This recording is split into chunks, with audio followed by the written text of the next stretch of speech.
नमस्कार, स्वागत है आपका खास कार्यक्रम देश देशांतर में। मैं हूं आरफा खानम शेरवानी। बांग्लादेश में फिलहाल राजनीतिक हिंसा का दौर चल रहा है। 4 लोगों की मौत की खबर आई है और 200 से ज़्यादा लोग जख्मी बताए जा रहे हैं। ये झड़पें सत्ता पक्ष और विपक्ष के कार्यकर्ताओं के बीच हो रही हैं, हालांकि पुलिस भी इसमें बीच में बताई जा रही है। और राजधानी ढाका देश के दूसरे हिस्सों से कट गया है। बताया जा रहा है कि वहाँ पर ट्रांसपोर्ट की सुविधा फिलहाल उपलब्ध नहीं है। दरअसल शेख हसीना सरकार को 1 साल पूरा हो गया सत्ता का, और सरकार ने जहाँ इसको एक जश्न के तौर पर मनाने का फैसला किया, वहीं विपक्षी नेता और पूर्व प्रधानमंत्री खालिदा जिया ने भी इसको विरोध दिवस के तौर पर मनाने का ऐलान कर दिया। फिलहाल हालात उबाल पर हैं और खालिदा जिया को नज़रबंद रखा गया है, और हालात किस तरफ किस दिशा में लेके जा रहे हैं राजनीतिक तौर पर और कानून व्यवस्था के तौर पर, ये हम जानने की कोशिश करेंगे इस कार्यक्रम में। मेरे साथ कई खास मेहमान मौजूद हैं। मेरे साथ मौजूद हैं फिलहाल वीना सिकरी जी, जो कि राजदूत रह चुकी हैं बांग्लादेश में और बहुत अच्छे तरीके से इस देश को समझती हैं, वहाँ रह चुकी हैं। दूसरे खास मेहमान मेरे साथ संजय भारद्वाज हैं, असिस्टेंट प्रोफेसर हैं साउथ एशियन स्टडीज़ के JNU से। आलोक बंसल साहब हैं, एग्जीक्यूटिव डायरेक्टर SAI-SA के। गौतम लाहिरी जी हैं, जो कि एसोसिएट एडिटर हैं संवाद प्रतिदिन अखबार के। और ख़ास मेहमान गोविंद चक्रवर्ती भी मेरे साथ मौजूद हैं, पॉलिटिकल साइंस पढ़ाते हैं ये ढाका यूनिवर्सिटी में और फिलहाल यहाँ पर JNU में पढ़ाई का कार्यक्रम अपना कर रहे हैं। फिलहाल बहुत बहुत स्वागत है सभी मेहमानों का। सबसे पहले मैं गौतम लाहिरी जी, मैं आपके साथ शुरुआत करना चाहती हूँ कि जो खबरें हमें ग्राउंड पे मिल रही हैं वो किस तरह की मिल रही हैं? जो वायलेंस है, जो हिंसा है, क्या वो एस्केलेट हो रही है, या ये माने कि ये 1-2 झड़पें हुई और उसके बाद अब स्थिति शांत है? क्योंकि बहुत ज़्यादा अखबारों में कवरेज हमें नज़र नहीं आ रहा है। देखिए, बांग्लादेश में तो ओवरऑल जो पॉलिटी है ये बाइपोलर पॉलिटी है। इसमें ये पॉलिटिकल जो वहाँ पे व्यवस्था और जो समर्थक भी है वो दोनों गुट में बटे हुए हैं ज़्यादातर पे, BNP एंड आवामी लीग। तो इसलिए फ़िलहाल जो पिछले साल जो चुनाव हुआ था, जिस चुनाव में BNP ने बॉयकॉट किया था, तो उसके बाद वो मानते नहीं है कि ये लेजिटिमेट गवर्नमेंट है। भले ही सारे इंटरनेशनल कम्युनिटी अभी तो मान लिया है कि this is a legitimate government, लेकिन ये गवर्नमेंट को खिलाफ BNP को लगा कि ये सरकार अभी कम से कम अभी जितना इसको ताकत बढ़ रहा है, सपोर्ट भी बढ़ रहा है, तो इसलिए इनका जो पॉलिटिकल एग्जिस्टेंस ये थोड़ा अभी अस्तित्व पर आ गया है। तो इनको कुछ ना कुछ करना ही पड़ेगा। इसलिए सोचा कि जो चुनाव हुआ था वो चुनाव का नकार के लिए उन्होंने फिर नया एक कंडीशन कुछ रखा था 31 दिसंबर का, कि फिर से दोबारा चुनाव होना चाहिए और वही केयरटेकर और इंडिपेंडेंट कोई अथॉरिटी के अंडर चुनाव होना चाहिए। तो ये तो एक पॉलिटिकल मसला हो गया है। इसलिए मेरे अभी चिंताजनक बात यह है कि वायलेंस बढ़ रहा है, वायलेंस का खबर आ रही है। वायलेंस BNP के साथ साथ जमायत जो अभी तक बैंड नहीं हुआ है वो भी मैदान में उतर चुके हैं। तो इसलिए एक पॉलिटिकल के साथ साथ जो एक रिलीजियस डॉक्ट्रिन के नाते जो एक डिवाइड है, आइडियोलॉजिकल जो डिवाइड है, उसमें वो थोड़ा बढ़ रहा है। और मुझे लग रहा है कि अगर जल्द से जल्द आवामी लीग गवर्नमेंट इसको टैकल नहीं कर पाया तो ये बाद में मुश्किल बढ़ सकते हैं। यानी गौतम लाहिरी जी, आप ये कह रहे हैं कि जो तस्वीर हमें नजर आ रही है फिलहाल इससे कहीं ज़्यादा जटिल, कहीं ज़्यादा कॉम्प्लेक्स है। कई तरह की चीज़ें, आप ये कह रहे हैं कि मामूली कानून व्यवस्था का सवाल नहीं है, बल्कि राजनीतिक जो विचारधारा है, उसके अलावा इसमें धर्म का भी एक एंगल है। और जैसे आपने कहा कि जो अवामी लीग है उनका भी कहीं ना कहीं जो पेच है वो फंस रहा है। लेकिन फिलहाल ये बताइए कि 1 साल के दौरान पिछले जो सरकार रही है, बार बार जो है वो डिस्टर्ब करने की कोशिश की गई है, और जब तक लॉ एंड ऑर्डर को नहीं बिगाड़ा है विपक्षी दलों ने, तब तक जो है वो प्रकाश में नहीं आए हैं। आम लोगों की फिलहाल वहां पर क्या भावना है? देखिए, अभी पिछले कुछ दिन पहले भी BNP ने कोशिश किया था और हड़ताल भी बुलाए थे, लेकिन उसका ज़्यादातर असर नहीं पड़ा था। इस बार भी जो खबर आ रहा है सिर्फ डिस्ट्रिक्ट के दौर पे ही ज़्यादातर पे लॉ एंड ऑर्डर का प्रॉब्लम हो रहा है, लेकिन ढाका सिटी का अभी तक जो है कुछ दिन 1-2 दिन तो ये डेफिनेटली उसमें तो जनजीवन अस्त-व्यस्त हुआ है, लेकिन अभी तक वो सामान्य स्थिति है, ये खबर आ रही है। लेकिन लोगों में डर है क्योंकि ये अभी जो शुरू हुआ है नया एक सिलसिला। पिछले बार हमने देखा था चुनाव का पहले कि वहाँ पे ग्रेनेड और कॉकटेल, मोलोटिव कॉकटेल फेंका जा रहा था। इस बार एसिड थ्रो हो रहा है। ये एक नया इंसिडेंट अभी इस बार सामने आया है, वो बड़ा डेंजरस है और लोग उससे ज़्यादा डर रहे हैं। तो इसलिए मुझे लग रहा है कि जो पिछले 1 साल में आवामी लीग गवर्नमेंट पूरा लगता था कि कंट्रोल में आ गया है, काम काज भी शुरू हुआ, डेवलपमेंटल काम भी शुरू किया, ग्रास रूट लेवल पे कुछ प्रोग्राम भी लिया है। तो लेकिन इसके बाद इसलिए जो BNP वो अभी इनको लगा कि अचानक कि शायद उनका जो पॉलिटिकल एग्जिस्टेंस है वो दांव पे आ गया है। इसलिए शायद मुझे पता अभी तक कोई खबर मिला नहीं है इसमें बाहर का कोई ताकत उनका मदद कर रहा है कि नहीं। तो चलिए उस बारे में बातचीत करेंगे। फिलहाल थोड़ी सी ग्राउंड और इन्फॉर्मेशन जानकारी ले लेते हैं। गोविंद चक्रवर्ती, आपको क्या खबरें मिल रही हैं? क्या हम जो मरने वालों की तादाद है वो 4 तक ही सीमित है? क्योंकि जिस स्तर पर बता रहे हैं फिलहाल गौतम लहरी, उससे लग रहा है कि शायद इसका स्तर और बड़ा है। और आपको लग रहा है कि फिलहाल जो पुलिस की मिलीभगत बताई जा रही है कि पुलिस प्लस जो पक्ष के लोग हैं, यानी कि जो सत्ता पक्ष के लोग हैं, वो मिलकर विपक्ष के लोगों पर हमला कर रहे हैं, क्या इसमें कोई सच्चाई है? You see, Bangladesh politics is very much kind of, what the journalists said, that kind of, divided society, politically divided, a polarized polity, I should say. And religion certainly an important factor. But since the inception of democratic governance in 1990, what is happening in Bangladesh is basically always some sort of, demonstration in the name of election politics, in the name of, the polarization politics is happening there. So what happened in 5th January this year, Khaleda Zia is basically confined in her residence. आप हिंदी में बात कर सकते हैं? हाँ? हिंदी में बात कर सकते हैं आप? Yes, I can. जी प्लीज। हाँ। So confined है Khaleda Zia, उसके जो आवास है गुलशान में, उधर confined है। The thing is that this is the kind of demonstration culture in Bangladesh. Bangladesh में जो demonstration का जो संस्कृत उधर हो गया, वो always opposition को government party along with police forces, they just want to क्या कहते हैं उसको, वो try to push them away to some extent. So that culture is present all the time in Bangladesh politics. But the problem with this thing is that the hope that we have in 1990 to have a democratic polity, not bifurcated or polarized, we are not getting democracy kind of a institutionalized form. And what is happening because of this, a vacuum of democratic values and norms has been sustaining from. यानी आप ये कह रहे हैं कि कहीं ना कहीं लोकतंत्र में एक तरह का एक खाई बन रही है, एक वैक्यूम बन रहा है, जिससे कि एक मैच्योर, एक परिपक्व लोकतंत्र के तौर पर बांग्लादेश नहीं उभर के आ पा रहा है। वीना सीकरी जी, आप इसको किस तरह से देखती हैं? फिलहाल जो हालात हैं उसमें आप क्या सिर्फ विपक्षी गलती देखती हैं कि एक लोकतांत्रिक तरीके से चुनी गई सरकार जिसको वैलिड नहीं मानता है विपक्ष, और 1 साल से हमने देखा है लगातार राजनीतिक अस्थिरता का माहौल है? पहले तो मुझे ये बताइए कि क्या आप उनका जो तौर तरीका है विपक्ष का काम करने का, क्या एक लोकतंत्र में ये तरीका होना चाहिए?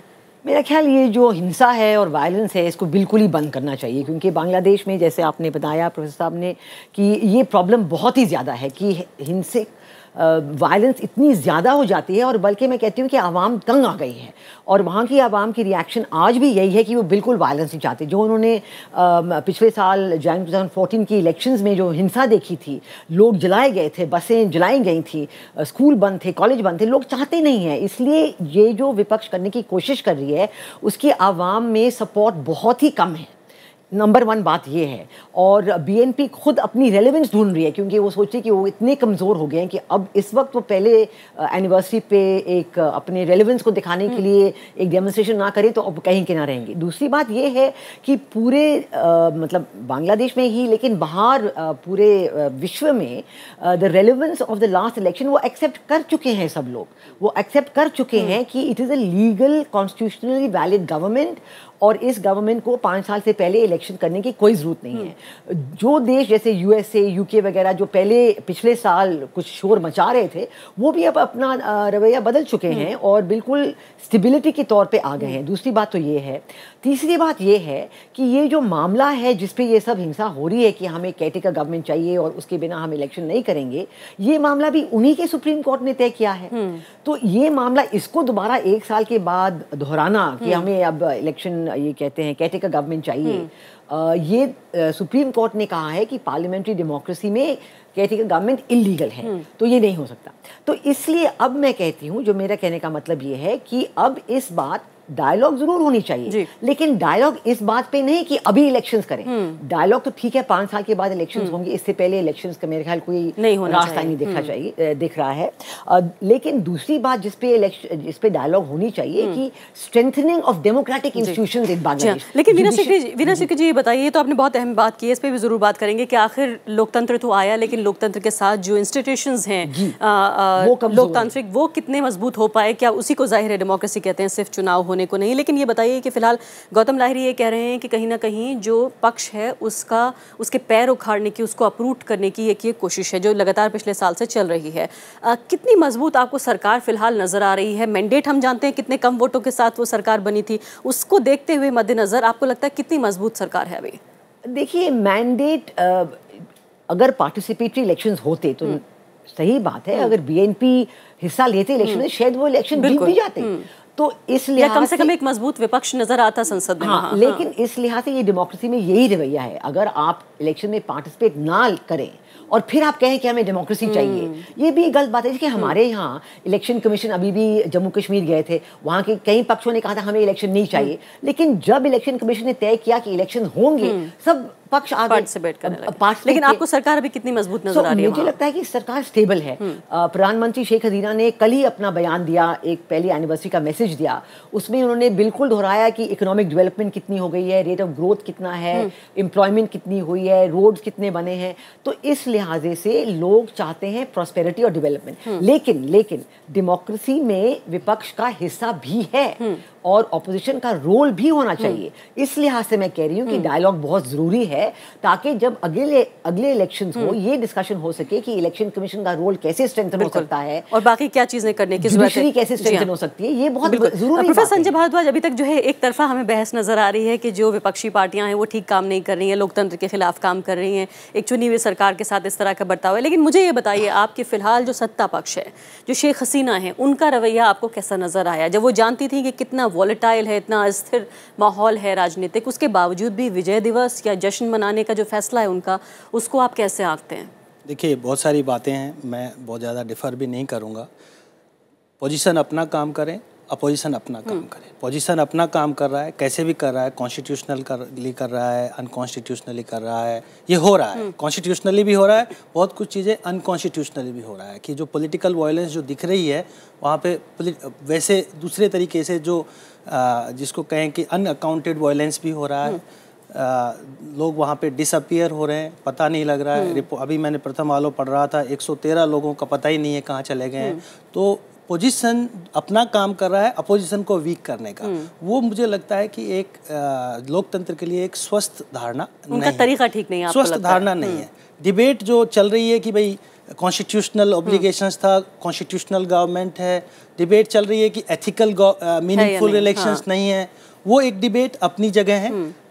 पोजीशन ने अपना कॉन्स्टिट्यूशनल ऑब्लिगेशंस को पूरा किया, अपोजिशन ने कहा कि हमने बॉयकॉट किया। पर सबसे बड़ी जो बात है, मैं ले जाना चाहता हूँ कि वहाँ पे डेमोक्रेसी इंस्टीट्यूशनलाइज क्यों नहीं हुई। ये कोई बांग्लादेश में नई बात नहीं है। वायलेंस, पॉलिटिकल वायलेंस, अभी शाहबाग मूवमेंट हो रहा था तब पॉलिटिकल वायलेंस हो रही थी, जमात इस्लाम अपना काम कर रही थी। ये कोई नई परंपरा बांग्लादेश में नहीं है। ये एक्स्ट्रा पार्लियामेंट्री जो एक्टिविटीज़ है, धरना, बंद, वायलेंस, ये मिलिट्री के टाइम से चल रहा है। मिलिट्री ने कभी भी पार्लियामेंट में कोई भी चीज़ डिस्कशन नहीं करना दिया।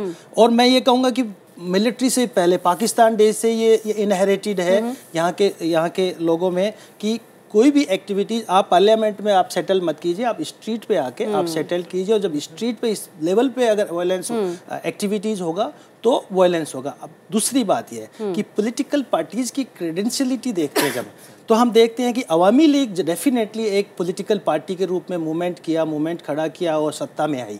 लेकिन जहाँ पे अपोजिशन की बात है, दो पॉलिटिकल पार्टी, जातीय पार्टी और बीएनपी, फाइनली ये किसके द्वारा स्थापित की गई है? दोनों मिलिट्री रिजीम्स हैं। अब इनमें डेमोक्रेटिक कल्चर कितना डेवलप्ड हो रहा है, ये एक अपने आप में बहुत बड़ा क्वेश्चन है। अब मैं आपको एक बात बता रहा हूँ कि पोजीशन तो अपना काम कर रही है, पोजीशन मिलिट्री को भी खुश रखना चाह रही है और कर रही है खुश, उनको पैकेजेस दे रही हैं, उनकी सैलरी बढ़ा रही है, इंटेलिजेंस सर्विसेज को भी, पुलिस को भी, ब्यूरोक्रेट्स को भी, सब खुश हैं। और अभी नया वेतन आयोग वो लेके आ रहे हैं, तो सिविल सोसाइटी के लोग भी खुश हैं। वो प्रॉब्लम नहीं है, लेकिन अपोजिशन भी अपना काम नहीं कर पा रही। वो क्या कर रही है? अपोजिशन रंग रूम पॉलिटिक्स कर रही है। और अभी कह रहे हैं कि कहीं ना कहीं संसद के बाहर जो है वो सड़क पर आकर मुद्दों को सेटल करने की कोशिश कर रहे हैं। जब उनकी नहीं चल पा रही तो रिलीजन का सहारा ले रहे हैं, जमात को मोबिलाइज कर रहे हैं, जनता को, तो ये रेडिकलाइज करने की कोशिश कर रहे हैं। जी हाँ, और खतरनाक बात हो सकती है ये, बिल्कुल। आलोक बंसल जी, कैप्टन आलोक बंसल इस वक्त हमारे साथ मौजूद हैं और इन मुद्दों को अच्छे तरीके से समझते हैं कि कैसे राजनीति, हिंसा और धर्म का जो खेल है वो कई देशों में होता हुआ उन्होंने देखा है, और लग रहा है कि बांग्लादेश जो है वो एक और एक्सपेरिमेंट के तौर पर उभर रहा है। आलोक बंसल जी, ये बताइए कि फिलहाल के जो ताज़ा हालात हैं वो आपको किस तरफ जाते हुए नजर आ रहे हैं? हमने देखा है कि किस तरह से जो है दोनों जो बेगम हैं उनके बीच सत्ता का अदल बदल होता हुआ देखा है, लेकिन पिछले बहुत सालों से खालिदा जिया नहीं आ पाई। ये सत्ता की छटपटाहट है आप जो देख रहे हैं, या फिर आपको लगता है इसके भीतर, इसके बाहर भी कुछ देखना चाहते हैं आप? देखिए, ये असल में खालिदा जिया की छटपटाहट है।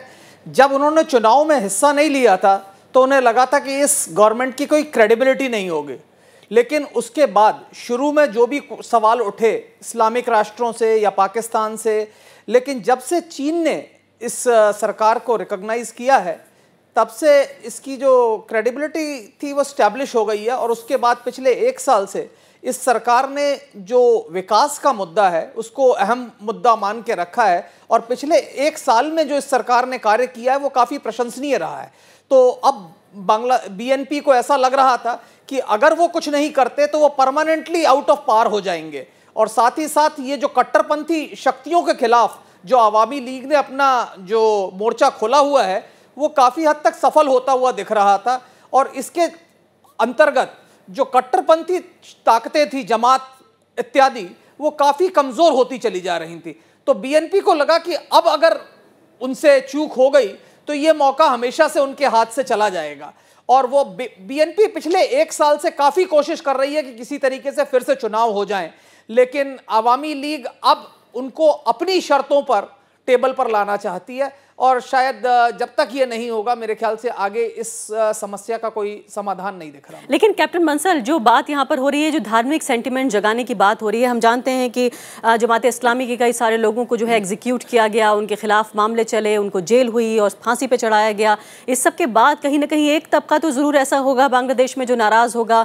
हमने देखा है कि आतंकवाद से भी बहुत अछूता, कम से कम जो ग्लोबल टेररिज्म है, बहुत अछूता तो बांग्लादेश नहीं रहा है। उस सब के बावजूद इस तरह के जो रिलीजियस सेंटिमेंट्स हैं उनको सड़कों पर जगाकर, जो यहाँ पर प्रोफेसर भारद्वाज कहना चाहते हैं, वो कितना खतरनाक हो सकता है इस पूरे खित्ते के लिए, इस पूरे क्षेत्र के लिए कितना खतरनाक हो सकता है? काफी खतरनाक हो सकता है, और इसीलिए शेख हसीना ने जब से वो सरकार में आई हैं उन्होंने ऐसे तत्वों के खिलाफ एक जंग छेड़ रखी है।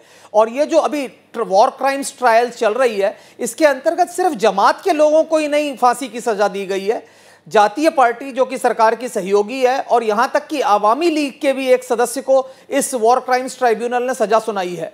तो यह कोशिश की जा रही है कि इसको कम से कम दिखाया जाए कि यह निष्पक्ष आयोग है, और इसके अंतर्गत जो कट्टरपंथी शक्तियां हैं उनको हमेशा के लिए कमजोर कर दिया जाए। क्योंकि एक जमाना था जब लोग ये कहने लगे थे कि बांग्लादेश द इमर्जिंग अफगानिस्तान, तो लोग ऐसा लग रहा था कि तालिबान का प्रभुत्व जिस तरीके से अफगानिस्तान में फैला है उसी तरीके से कट्टरपंथी शक्तियां जो है बांग्लादेश में फैल जाएंगी।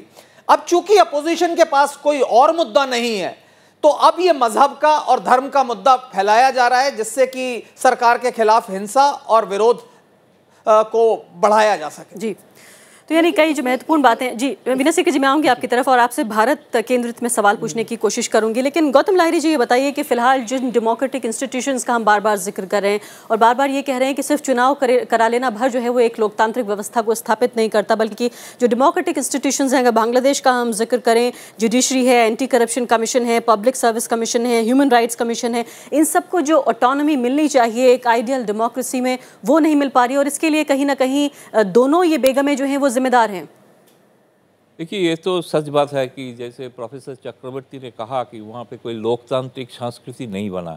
दोनों लीडर, बड़े लीडर एक दूसरे से बात ही नहीं करते हैं, आपस में मिलते भी नहीं, खाना तो खाना दूर की बात है। तो ये तो कभी दिखाई नहीं देता कोई लोकतांत्रिक देश में। ये तो एक कल्चर वहाँ पे बन गया है, ये तो सही बात है। दूसरी बात है, देखिए मैंने अभी इस घटना के साथ सारे वहाँ का जो लिबरल मीडिया उसको मैं देख रहा था, एडिटोरियल, उन लोगों ने लेकिन आवामी लीग को, गवर्नमेंट को ही क्रिटिसाइज़ किया, इसलिए कि बीएनपी ने एक ट्रैप रखा था जिस ट्रैप में शेख हसीना सरकार आ गए हैं। वो चाहते थे कि एक मूवमेंट ऐलान किया है लेकिन हसीना गवर्नमेंट खालिदा जिया को निकलने ही नहीं दिया। इसके कारण वो सारे देश भर ने अवरोध का एक अनाउंसमेंट किया। तो ये कहीं ना कहीं दिखाई देता है कि जो लोकतांत्रिक संस्कृति जो है, जो विरोधी दल जो विरोध करेंगे उसको करने कुछ स्तर पर करने देना चाहिए, उसको रोकना नहीं चाहिए।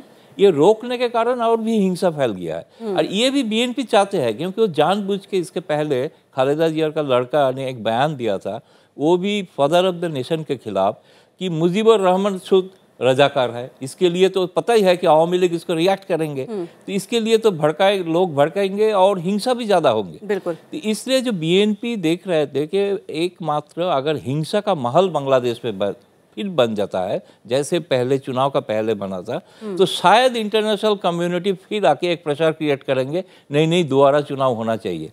इनका लक्ष्य यही है, क्योंकि बीएनपी के अंदर भी एक प्रॉब्लम ये हुआ था कुछ दिन बाद, उन लोगों को भी लगा कि चुनाव बायकॉट करना सही नहीं हुआ। कुछ कमजोर होती नजर आ रही है या नहीं सरकार?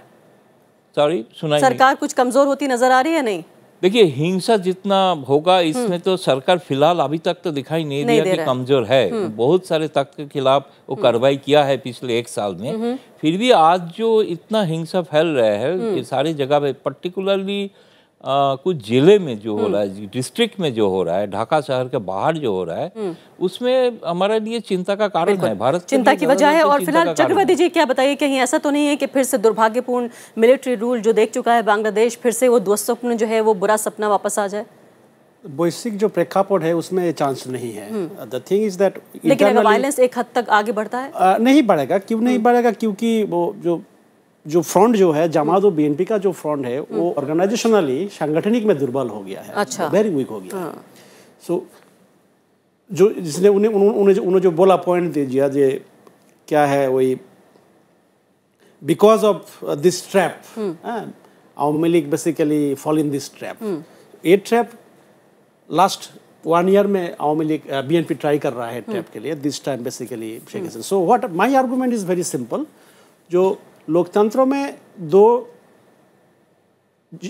चीज़ इंपॉर्टेंट है। वन है लोकतंत्र का वैल्यूज है, दूसरा है प्रतिष्ठान है, इंस्टीट्यूशंस। बांग्लादेश में अनफॉर्चुनेटली क्या होता है, दोनों में मिलजुल नहीं है, कल्चर भी नहीं है, वैल्यूज भी उतना उन्होंने बोला बातचीत नहीं करता है, एक साथ खाते पीते नहीं है। इंस्टीट्यूशन जो है, आप जो बोला इंस्टीट्यूशन, कुछ इंस्टीट्यूशन में नहीं। पॉलिटिकल जो कॉम्पिटिटिवनेस है वो कहीं ना कहीं एक एनिमोसिटी, एक दुश्मनी के तौर पर उभर आई है। जस्ट एकदम one kind of hatred, one kind of hate, and that hate is very much mixed with religion, history and all this. So I think that चलिए, समय बहुत कम है। एक भारत केंद्रित सवाल पूछना चाहती हूँ मैं वीना सिकरी जी से। ये बताइए, फिलहाल कि हम जानते हैं कि पिछले करीब 1 दशक में भारत का जो सेंटिमेंट है एंटी इंडिया कहीं ना कहीं बांग्लादेश में बढ़ा है। क्या पहली बात तो आप इस आर्ग्यूमेंट को मानती हैं? दूसरे कि इस सेंटिमेंट को देखते हुए भी क्या भारत का कोई रोल आप देख रही हैं फिलहाल?